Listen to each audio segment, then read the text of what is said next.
Students, in the previous video of this chapter we have discussed about displacement and double displacement reaction.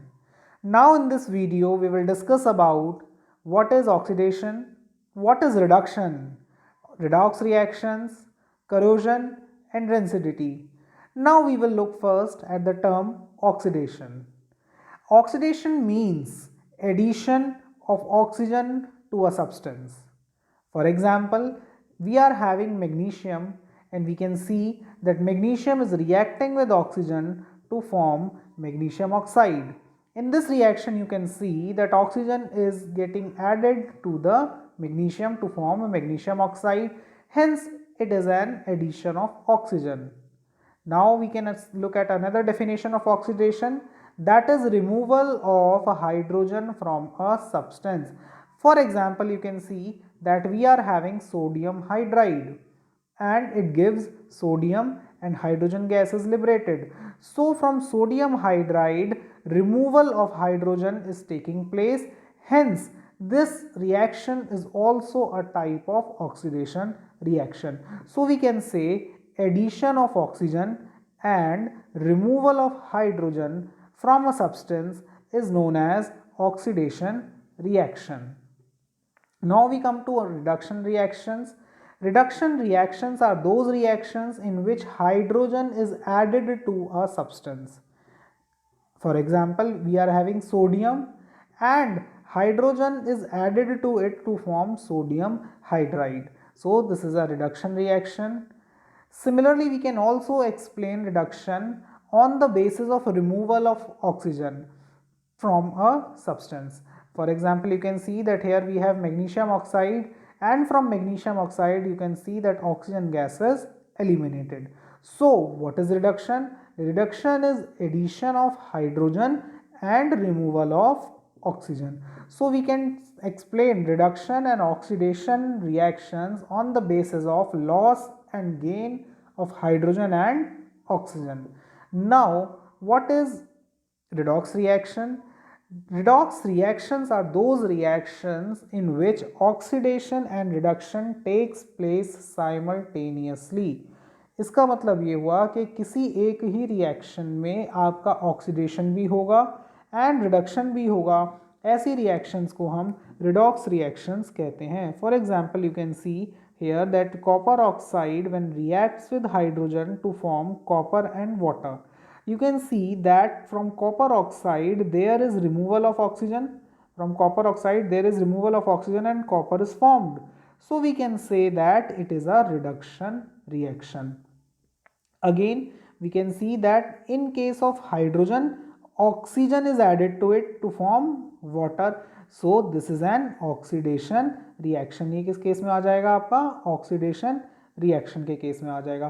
तो आपने देखा कि इसी reaction में आपका ऑक्सीडेशन भी हो रहा है and reduction is also taking place simultaneously. Hence those reactions in which oxidation and reduction takes place simultaneously are called redox reactions. वो किस कैटेगरी में आती हैं? आपकी redox reactions की कैटेगरी में आती हैं. Now look at its examples. In the above reaction we can see that copper oxide is changing into copper. इस रिएक्शन में आपने देखा कि कॉपर ऑक्साइड किस में कन्वर्ट हो रहा है? आपका कॉपर में.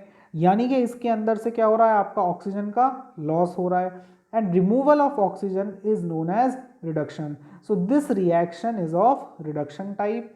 And next is we are having hydrogen which is getting converted into H2O. That means उसके अंदर क्या हो रहा है? आपका ऑक्सीजन जुड़ रहा है. तो ऑक्सीजन का एडिशन क्या कहलाता है? आपका ऑक्सीडेशन.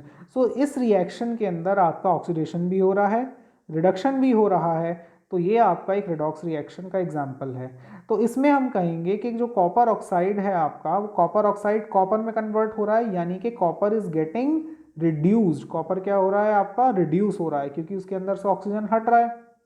एंड हाइड्रोजन के अंदर आप देखेंगे ऑक्सीजन जुड़ रहा है. That means copper hydrogen is getting oxidise. Hydrogen क्या हो रहा है? आपका ऑक्सीडाइज हो रहा है. किसमें? वाटर में हो रहा है. Now there are two important terms, that is oxidising agent and reducing agent, for which we will look into the next slide. Oxidizing agents are those agents which oxidizes others and gets itself reduced. Oxidising agent क्या होते हैं? Oxidising agents नाम से ही पता चल रहा है, oxidising agents जो दूसरे सब्सटेंस को क्या कर दें? ऑक्सीडाइज कर दें। जब वो दूसरे सब्सटेंस को ऑक्सीडाइज करेंगे तो खुद क्या होंगे? वो रिड्यूस होंगे। Similarly reducing agent are those reagents which reduces others and itself get oxidized. reducing agent क्या होते हैं? जो दूसरे को क्या करते हैं? reduce करते हैं और खुद क्या होते हैं? oxidize हो जाते हैं। जैसे इस एग्जांपल में हम देखते हैं, in this reaction Fe3O4 reacts with hydrogen to form Fe and water. इसमें हम देखेंगे कि Fe3O4 से हमारा क्या बन रहा है? Fe बन रहा है। there is loss of oxygen, and since there is loss of oxygen, so this is known as a reduction reaction.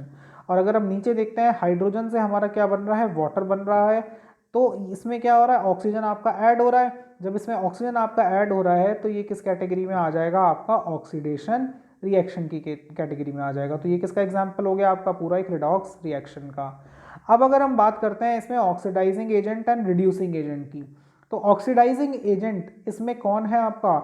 Oxidising agent को सिंपली पता करने का तरीका क्या होता है? सबसे इंपॉर्टेंट ट्रिक आप ध्यान दें, हमेशा जब भी आपसे ऑक्सीडाइजिंग एजेंट या रिड्यूसिंग एजेंट को पता करने के लिए पूछे तो you don't have to look at the product side, always reducing agent and oxidising agent came from the reactant side. जब भी आपसे ऑक्सीडाइजिंग एजेंट पूछेगा या रिड्यूसिंग एजेंट पूछेगा, हमेशा वो आपके रिएक्टेंट्स की तरफ से मिलेंगे। आपको पता है रिएक्टेंट्स क्या हैं आपके? Fe3O4 एंड H2O, और प्रोडक्ट क्या है आपका? Fe and water. तो जब भी आपसे ऑक्सीडाइजिंग एजेंट और रिड्यूसिंग एजेंट के बारे में पूछेगा तो आपको पता लगाना है जब भी कि भाई ऑक्सीडाइजिंग एजेंट क्या है और रिड्यूसिंग एजेंट क्या है, तो आपको उसके लिए हमेशा रिएक्टेंट की तरफ देखना है, प्रोडक्ट की तरफ आपको देखना नहीं। अब ऑक्सीडाइजिंग एजेंट कौन होगा? ऑक्सीडाइजिंग एजेंट वो होगा जो ऑक्सीजन सप्लाई करेगा। भाई ऑक्सीडाइजिंग एजेंट क्या होते हैं? जो ऑक्सीडेशन करते हैं। और ऑक्सीडेशन क्या है? आपने पढ़ा, oxidation is addition of oxygen. तो जो सब्सटेंस ऑक्सीजन प्रोवाइड करेगा वो आपका क्या होगा? ऑक्सीडाइजिंग एजेंट होगा। या जो सब्सटेंस हाइड्रोजन को रिमूव करेगा वो क्या होगा? आपका ऑक्सीडाइजिंग एजेंट। दूसरा क्या होगा? आपका रिड्यूसिंग एजेंट। जैसे इस एग्जाम्पल में हम देखते हैं, इसमें Fe3O4 ही क्या है? आपका ऑक्सीडाइजिंग एजेंट। क्योंकि आपको ऑक्सीजन देगा कौन? ऑक्सीडेशन के लिए ऑक्सीजन चाहिए, तो ऑक्सीजन देगा कौन? Fe3O4 क्या करेगा? आपको ऑक्सीजन देगा। और ऑक्सीजन ले कौन रहा है? ले हमारा रहा है हाइड्रोजन। Fe3O4 ऑक्सीजन किसको देगा? हाइड्रोजन को देगा। इसीलिए Fe3O4 क्या हो जाएगा? हमारा ऑक्सीडाइजिंग एजेंट, और H2 क्या हो जाएगा? हमारा रिड्यूसिंग एजेंट। तो सबसे आसान ट्रिक है ये, जब भी आपसे एग्जाम में पूछा जाए कि आपको ऑक्सीडाइजिंग एजेंट और रिड्यूसिंग एजेंट बताना है, तो हमेशा आप ऑक्सीडाइजिंग एजेंट या रिड्यूसिंग एजेंट आप रिएक्टेंट्स की तरफ से देखेंगे, और आप उसमें पता लगाने के लिए ऑक्सीडाइजिंग एजेंट है या रिड्यूसिंग एजेंट है, उसमें सबसे सिंपल जो ऑक्सीजन देगा या जो हाइड्रोजन रिमूव करेगा वो ऑक्सीडाइजिंग एजेंट होगा, बाकी आपका क्या होगा? रिड्यूसिंग एजेंट होगा। नाउ अगर इस रिएक्शन को हम देखते हैं, इस रिएक्शन में आप देखोगे H2S से क्या बन रहा है? आपका सल्फर बन रहा है। तो दैट मीन्स यहाँ पर हाइड्रोजन सल्फाइड है आपके पास और यहाँ पे क्या बन रहा है? आपका सल्फर। तो यानी कि इससे क्या हो रहा है? लॉस हो रहा है हाइड्रोजन का, और आपको पता है लॉस ऑफ हाइड्रोजन को हम क्या कहते हैं? ऑक्सीडेशन। एंड क्लोरीन, आप देखेंगे क्लोरीन के अंदर प्रोडक्ट में जाकर इसके अंदर क्या जुड़ रहा है? हाइड्रोजन जुड़ रहा है। तो एडिशन ऑफ हाइड्रोजन आपका क्या हो जाएगा? रिडक्शन हो जाएगा। तो इसमें ऑक्सीडाइजिंग एजेंट कौन हुआ? ऑक्सीडाइजिंग एजेंट वो हुआ जो हाइड्रोजन को रिमूव कर रहा है या जो ऑक्सीजन ऐड कर रहा है, क्योंकि इस रिएक्शन में ऑक्सीजन नहीं है आपकी, तो इसमें हाइड्रोजन कौन ले रहा है? रिमूव कौन कर रहा है? इसमें क्लोरीन क्या काम करेगा? क्लोरीन H2S के अंदर से हाइड्रोजन को रिमूव कर देगा। तो क्लोरीन क्या हो जाएगा? इसमें आपका ऑक्सीडाइजिंग एजेंट, और H2S क्या होगा? आपका रिड्यूसिंग एजेंट। अगला इंपॉर्टेंट टॉपिक आता है आपका effect of oxidation reactions in everyday life. This is important topic. Oxidation has damaging effect on metal as well as on food. There are two common effects of oxidation reaction which we observe in daily life. Oxidation reaction के हमारी life में बहुत effects हैं, उनमें से दो major effect के बारे में हमें पढ़ना है। पहला इफ़ेक्ट है करोजन और दूसरा इफ़ेक्ट है रेंसिडिटी। और दोनों ही इफ़ेक्ट जो हैं वो हमारे लिए हार्मफुल हैं, क्योंकि वो हमारी जो कॉस्ट है या जो हमारे प्रोडक्ट है उसकी क्वालिटी को क्या करते हैं, ख़राब करते हैं। सबसे पहले हम बात करते हैं करोजन की। Corrosion is the process in which metals are eaten up gradually by the action of air, moisture or a chemical such as an acid on their surface. तो what is corrosion? It is the process in which the metal surface is gradually degraded. भाई corrosion का मतलब क्या हुआ? corrosion एक process है जिसमें metal की सरफेस क्या होती है, आपकी ख़राब हो जाती है, डिस्ट्रॉय हो जाती है, डिग्रेड हो जाती है उसकी क्वालिटी। किसकी वजह से? आपकी एयर की वजह से, आपकी मॉइस्चर की वजह से, या किसी केमिकल जैसे कि एसिड के कांटेक्ट में आने से। Corrosion is mainly caused by the oxidation of metal by oxygen of air. और करोजन में होता क्या है? मेनली जो भी आपका मेटल सरफेस है उसका ऑक्सीडेशन होता है। वो एयर के कांटेक्ट में जैसे ही आता है तो उसका क्या होने लगता है? ऑक्सीडेशन होने लगता है। और इसका सबसे कॉमन एग्जाम्पल है आपका रस्टिंग ऑफ आयरन। तो करोजन जो है उसका एक जो इम्पॉर्टेंट एप्लीकेशन जो सबने ही देखा होता है अपनी लाइफ में, that is rusting of iron is the most common form of corrosion. अब इसमें हम जैसे इसमें फिगर में आप देखते हो जो करोजन है उससे कई हमारे जो मॉन्यूमेंट्स हैं, हमारे जो जितने भी आयरन के ऑब्जेक्ट्स हैं, हमारी ब्रिजेस हैं, हमारे स्टैच्यूज़ हैं, मॉन्यूमेंट्स हैं, या हमारी जो ऑटोमोबाइल हैं, कार्स हैं, बसेस हैं, उन सबको क्या होता है? बहुत भारी नुकसान होता है रस्टिंग की वजह से, क्योंकि उससे क्या होता है? मेटल की सरफेस ख़राब होती है और उसकी क्वालिटी भी क्या होती है? ख़त्म हो जाती है। अब अगला केस आता है करोजन ऑफ आयरन। ये एक इम्पॉर्टेंट है कि आपका जो आयरन है, आपको पता है, it readily undergoes corrosion on contact with air, moisture and acid.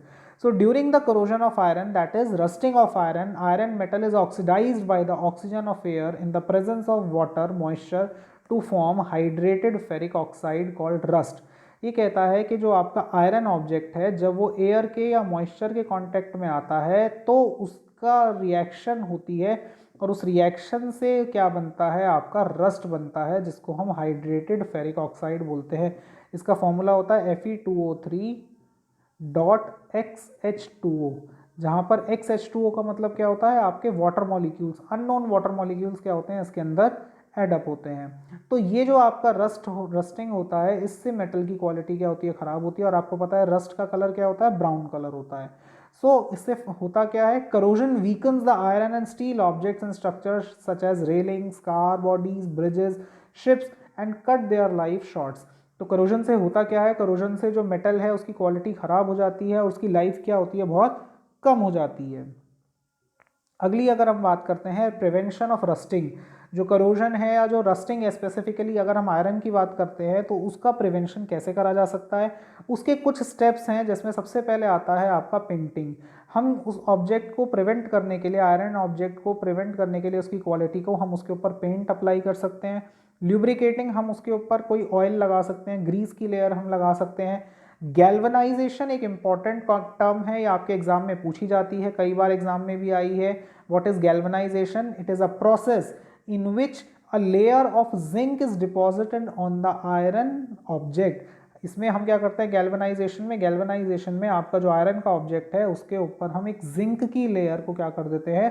Coat कर देते हैं, ताकि उसका करोजन नहीं हो पाता, क्योंकि जिंक क्या करता है? आयरन को रिएक्ट करने से रोकता है। किससे? एयर से और मॉइस्चर से।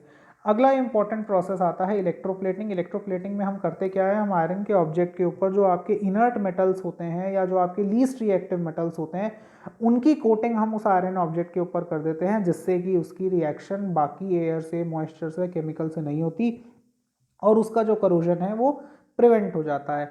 अगला आता है अलॉइंग। अलॉइंग क्या होता है? Alloying is a process of formation of alloys. And what are alloys? हम पढ़ चुके हैं 9th क्लास में। अलॉयज का मतलब क्या होता है? These are the homogeneous mixtures of two or more metals, and alloy has the property to resist any change in its property on action of chemical, moisture और एयर। तो हम generally क्या करते हैं? उसको अलॉय बना देते हैं। जैसे आपने कॉमनली देखा होगा स्टेनलेस स्टील जो हम यूटेंसिल्स घर में यूज़ करते हैं, उन पे they are alloys of iron, but उन पे पानी का, मॉइस्चर का, एयर का उन पे इतना इफेक्ट नहीं पड़ता। अगली इंपॉर्टेंट टर्म आती है आपकी rancidity. Rancidity is also a harmful effect of oxidation in our everyday life. What is rancidity? When the fats and oil present in food material get oxidized due to the presence of oxygen, the oxidation products have unpleasant taste and foul smell. आपने देखा होगा कि जो आपके food stuffs होते हैं, they have oil content in it, and when they came in contact with air और moisture, they oxidizes, and during this process they produces foul smell and bad taste. उनका क्या हो जाता है? बैड टेस्ट हो जाता है और फाउल स्मेल वो डेवलप करते हैं. The condition produced by aerial oxidation of fats and oils and foods marked up by unpleasant smell and taste is called rancidity. तो इस कंडीशन को हम क्या बोलते हैं? रेंसिडिटी बोलते हैं. जैसे इसमें आप देखेंगे इस फिगर में कि जो पैकेट्स हैं, अगर आप फूड स्टफ्स देखते हो तो अगर उनको हम काफ़ी दिनों तक ओपन करके रख देते हैं तो उनके अंदर एक फाउल स्मेल और एक बैड टेस्ट डेवलप होता है, और उसका मुख्य कारण क्या है? आपका rancidity. Now how we can prevent this rancidity? Now important question which many times came in exam के how can we prevent rancidity?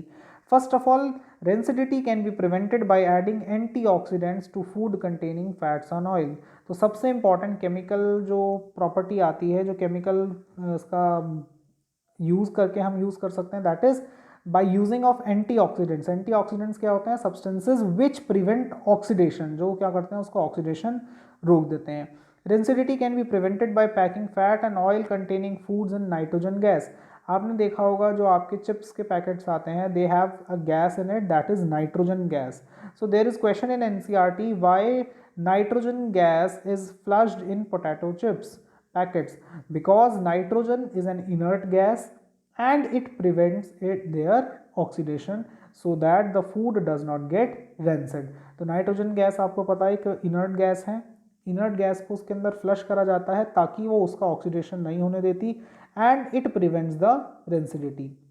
Rancidity से बचने के लिए हम क्या कर सकते हैं? अपने जो फूड स्टफ्स हैं उनको रेफ्रिजरेटर में रख सकते हैं ताकि वो ख़राब ना हो, या हम उनको एयर टाइट कंटेनर्स में भी रख सकते हैं ताकि उनके वो एयर के मॉइस्चर के कांटेक्ट में ना आए, या हम फूड को डायरेक्टली सनलाइट की प्रेजेंस में ना रखें, उनको थोड़ा डार्क प्लेसेस पे रखें, अवे फ्रॉम लाइट रखें, ताकि उनका ऑक्सीडेशन ईजिली ना हो. तो hope you like this video. And if you have any query and any comment, please do comment in the comment section. Thank you. And in the next video, we will start with the next chapter.